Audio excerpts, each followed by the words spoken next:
The dusk sky bled into shades of copper and dying gold as Colt Maddox rode the canyon trail alone, his horse's slow hooves sinking into the cracked clay of the dry riverbed that had once carried life. Through the valley, the air smelled of dust and the last ghost of a storm that had torn through the plains only hours earlier, leaving the world bruised and silent. Colt had seen many hard things in his 33 years of ranching, but he'd never seen the land beaten so flat, so hollow, so empty. He wiped mud from his brow, set his hat firm against the night wind, and nudged his Mustang onward. He still needed to check the water lines before full darkness swallowed the world. But 10 paces in, his horse froze, ears stiff, breath sharp. Colt leaned forward, whispering, "Easy, boy." "What is it?" And then he saw it, saw them. 3 shapes lying motionless in the mud, half covered by blankets torn into wet strips. At first, he thought they were bodies washed down from the high ridge. But then his heart clenched. Women, native. Women, young, mud-streaked from head to foot, clothing ruined by the storm, their hair plastered to their faces, their limbs limp like broken branches. A shiver crawled down his spine. This land was harsh, yes, but not cruel enough to do this on its own. Colt slid off the saddle so fast his boots splashed mud. "Ma'am, miss?" he called softly as he approached the first one. A woman with long black braids tangled with river silt. No response. Her chest barely rose, barely fell. Thunder still cracked faintly in the distance, as if the storm wasn't quite done with them. He knelt beside her, careful not to frighten the others, assuming they were even alive. "What happened to you?" he whispered, brushing mud from her cheek. And that was when it happened. That was when the world stopped. A weak hand, covered in brown earth, trembling like it weighed 100 pounds, slowly lifted from the ground. Not the woman he touched, but the one lying beside her. Her fingers clawed toward the sky as if begging something unseen for mercy. Colt's breath caught.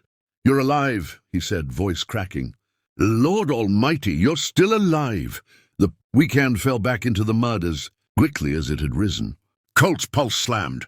These women weren't abandoned corpses. They were survivors, barely holding on, and someone had done this to them. He checked each one quickly, gently, talking to them even though none responded.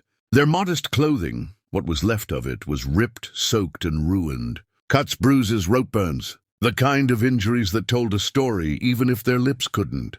"Who hurt you?" he whispered, anger rising like wildfire. "Who left you here?" A distant sound echoed through the canyon. Horse hooves, more than one. Coming fast. Colt's heart knocked once, hard. Whoever harmed these women might be coming back to finish the job. He had seconds, maybe less. Instinct took over. He scooped up the smallest woman. She barely weighed more than a sack of feed and slung her across his saddle, whispering apologies. The other 2 he dragged carefully to the shadow of a boulder where the moon wouldn't find them. The hoofbeats grew louder, sharper, angrier.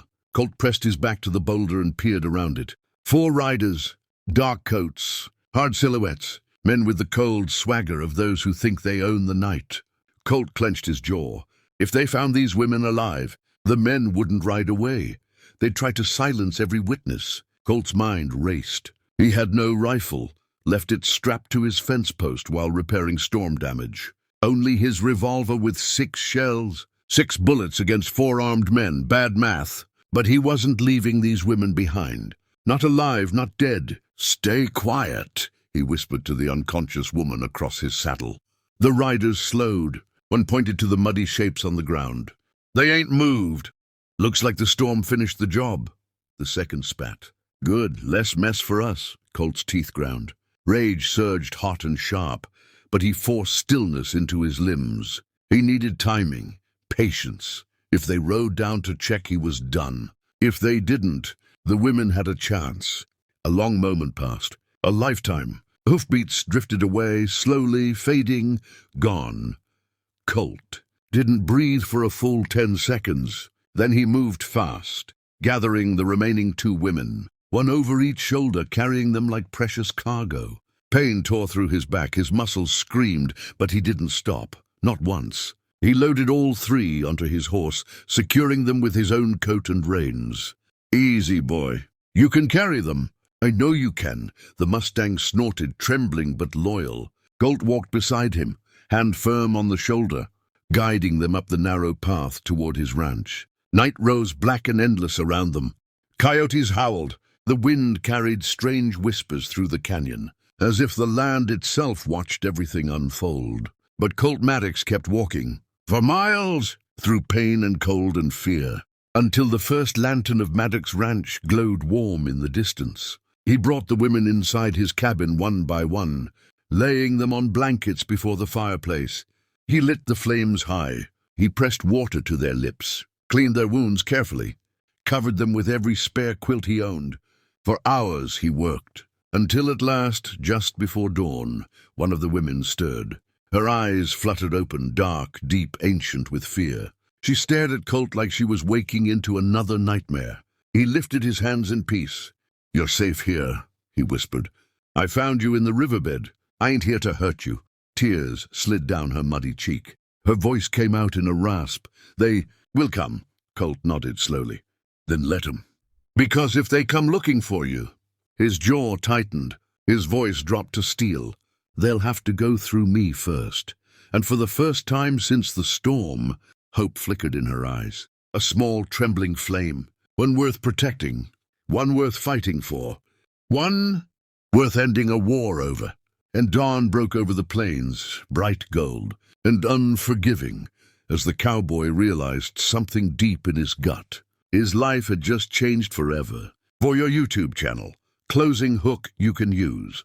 If you want more stories of courage, survival, and heart, make sure you hit that subscribe button. Your support helps this channel bring powerful stories to life every single day.